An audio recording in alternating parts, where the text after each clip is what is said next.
today we're going to be working on the Turbo Corolla. So right now we've got to get all these cars moved so we get the Turbo Corolla right over here. We're just going to fix a few things on it that have been kind of neglected since I've owned it.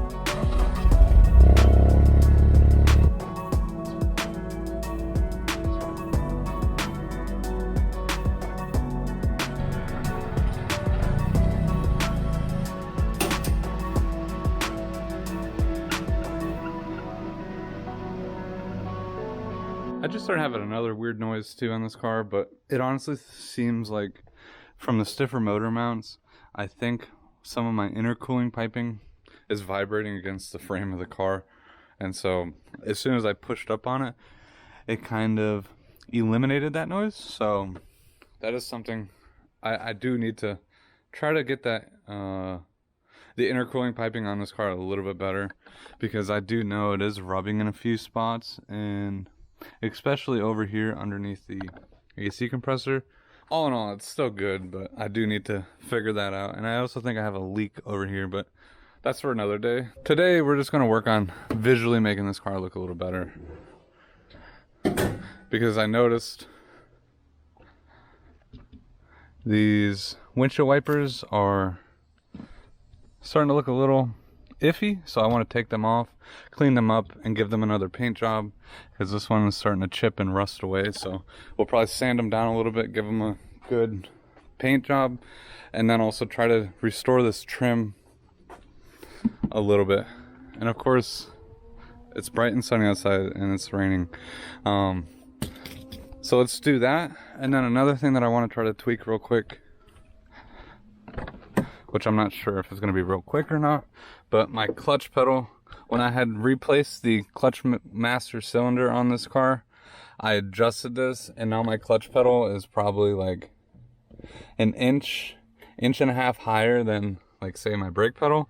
So I would like to try to lower that and get that closer, so that way, because right now the engagement point is very high, so I just want to lower that a little bit. But let's work on doing this, as well as when I do this, I'm going to also paint the matrix ones, because these ones look even worse, as well as they have a bunch of blue overspray from how good this car was painted. So I might also just repaint these as well when I do these to make this look a little bit cleaner. And don't worry, something's coming up with the headlights soon as well. Alright, so taking your windshield wipers off, there's going to be a cap, so you're going to need a pry tool. Alright, once you get the caps off, I believe it's a 14 millimeter.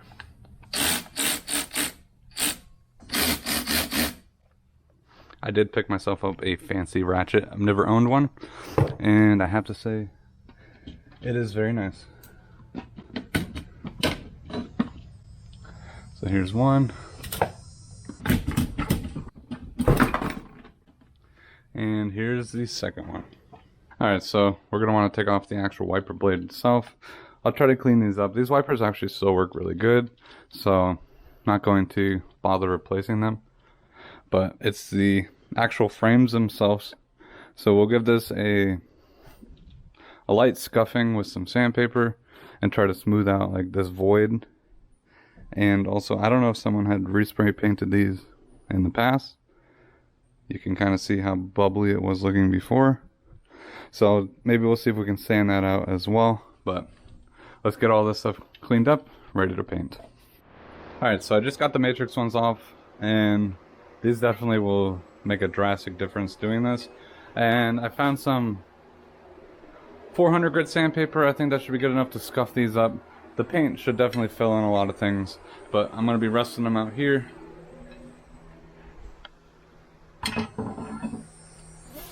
On these buckets. Should be plenty good for them. So, but got the Corolla ones there, then the matrix ones there. And like I said, I got this, and typically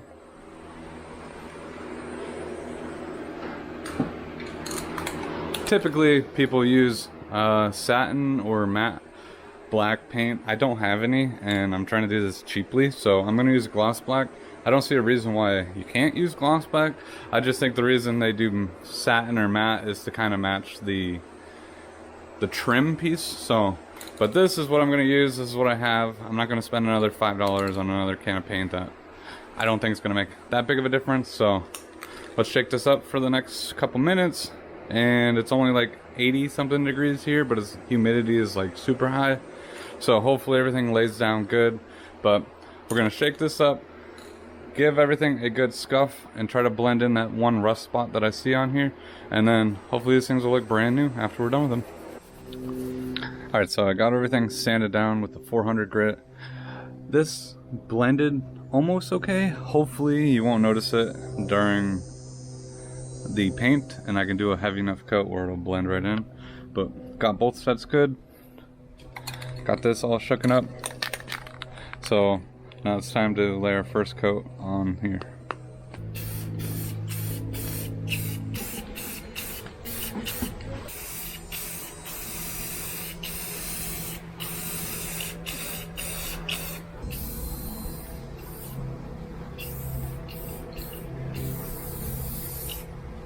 Alright, definitely not the best paint job in the world, but definitely looks better than what they did, especially the Matrix ones.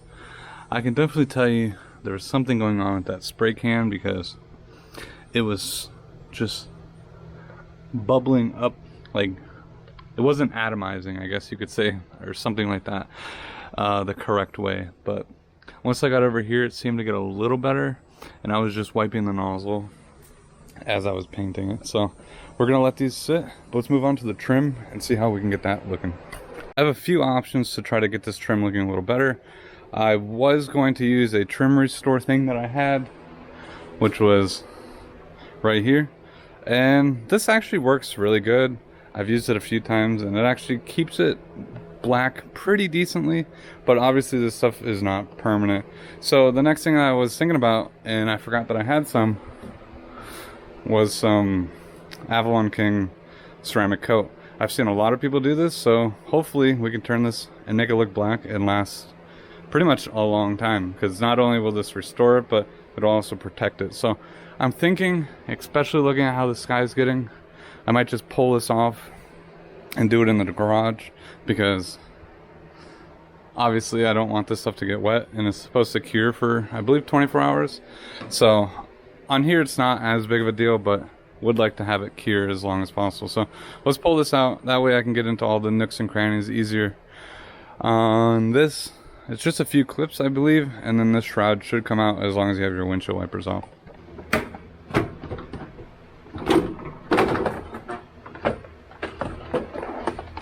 Alright, so that was pretty simple.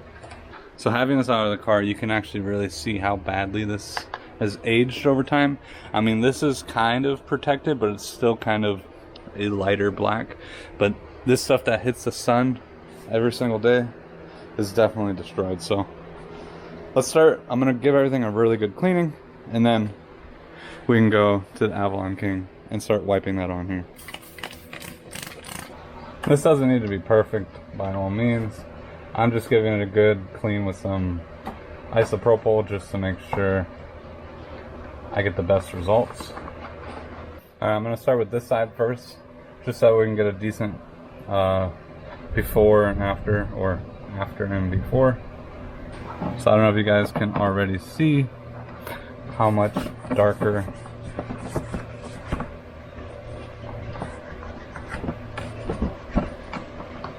this is actually looking. This stuff is sucking it in. So this is definitely going to clean this car up quite a bit.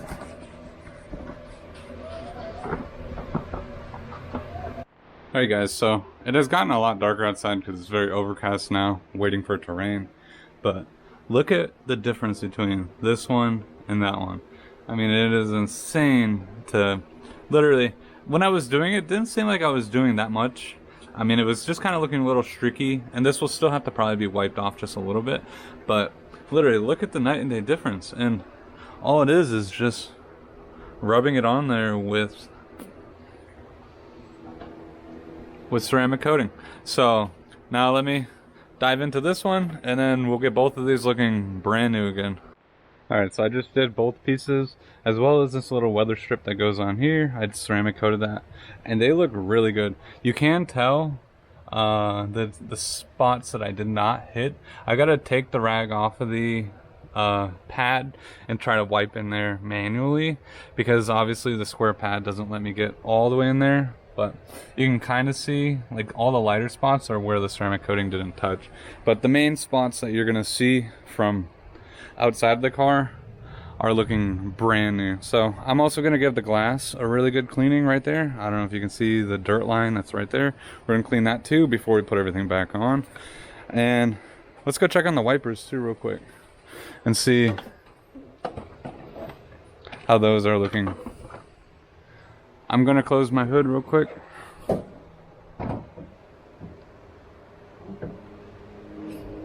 Just a little bit because it is starting to rain a tad.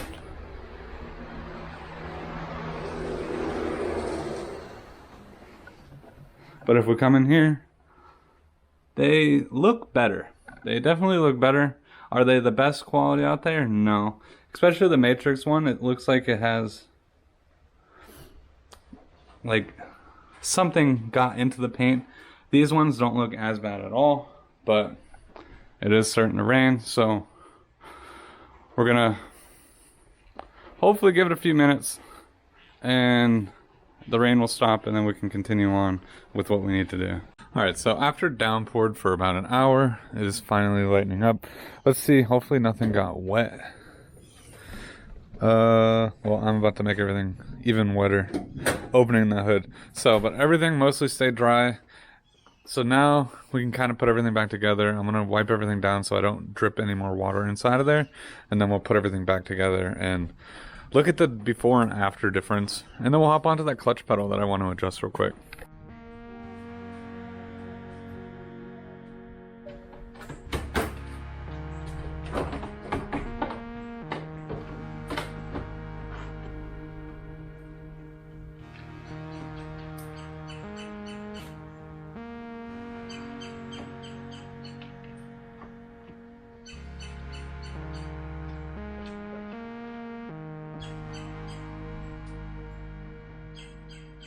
Got the first wiper together. I think I put the right wiper blade on here. I will find out. Alright, these things actually look really clean compared to what they were. So, it's still sprinkling out just a little bit, but paint has cured enough, and hopefully this stuff doesn't get too wet. But this actually looks really, really clean. I don't know how much you can tell on camera, but here's a before picture of what they kind of look like to what they look like now. These things look night and day difference. Definitely worth an upgrade. And it's only like maybe an hour project at the most. So let's put the hardware back on these, get everything tightened up. Alright, that looks a million times better. So there was that little rust spot. You can kind of see a little divot here, but not that much. And then there was some weird divots here that I tried to sand out as much as possible, but these things do look a million times cleaner than what they did. That, like, just looking at this, I can't believe how much cleaner this actually made it look. So definitely worth it to just ceramic coat any worn out plastic pieces. I kind of got the clutch adjusted a little bit better. There is one screw that I had a pain getting to. It is like, I don't even know. They have like no room in there, but it's where it adjusts where the pedal comes up. So now there's nowhere near as much pedal travel. I also adjusted the master slave piston just a little bit. But one thing that I can't get rid of is, like, there's probably like an inch of play. It's like the pedal should be held here, but it wants to bounce back. And it's the way the clip is holding on to the actual pedal itself, and it just lets it go. So I'm not sure exactly why it does that. I'm going to try to do a little bit more research, and probably sooner or later do a more in-depth video on how to adjust the clutch, because it seems like a very common thing people want to do, but there is barely any information out there, and I'm learning that as I'm trying to do this myself. So, but now that I finally got this good, I'm gonna call it quits. I'm getting everything done with the Corolla. This feels, like I said, much shorter before, like, I felt like I had to like bring my leg and it almost hit the steering wheel. So now this feels a little bit lower, but if I can just figure out, like I said, that like ½ inch to an inch of play, that would solve all my issues with the clutch pedal. So, but with all that being said, thank you guys so much for watching. If you guys are new, don't forget to smash that like button, subscribe to the channel, and I'll see you guys next time.